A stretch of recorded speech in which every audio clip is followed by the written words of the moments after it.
بسم اللہ الرحمن الرحیم۔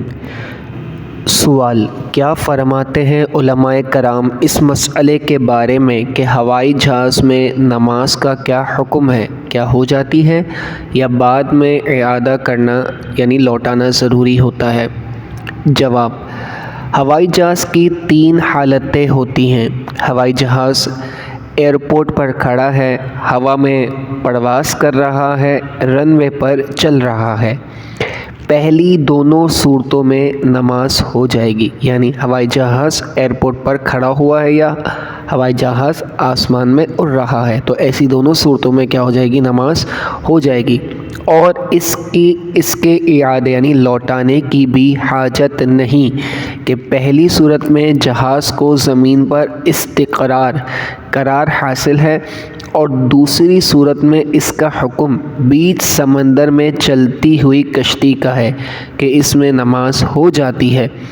دونوں میں وجہ مناسبت یہ ہے کہ جیسے کشتی سے باہر زمین پر آ کر نماز نہیں پڑھ سکتا اور کشتی روکنے سے زمین پر نہیں رکے گی، ایسے ہی اڑتے ہوئے ہوائی جہاز میں ہے۔ آخری صورت کون سی تھی؟ کہ رن وے پہ چل رہا ہے۔ آخری صورت کہ جب رن وے پر جہاز چل رہا ہے تو اس میں فرض، واجب اور سنت فجر ادا نہیں ہوں گے کہ اس کو زمین پر استقرار حاصل نہیں ہوتا، نیز اس کو روکنا پائلٹ کے ہاتھ میں ہوتا ہے۔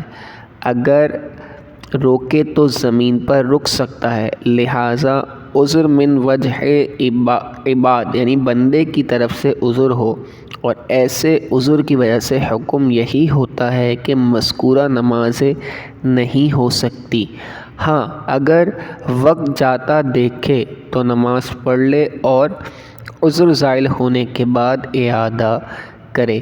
مزید اس میں یہ صورت بھی ہو سکتی ہے کہ نماز پڑھ رہے تھے اور ہوائی جہاز ٹھہرا ہوا تھا، دوران نماز چل پڑا یا اڑ رہا تھا، اترا تو نماز فاسد ہو جائے گی، جیسا کہ کھڑی ہوئی ٹرین اور گاڑی میں نماز پڑھ رہے ہوں اور وہ چل پڑے تو یہی حکم ہے۔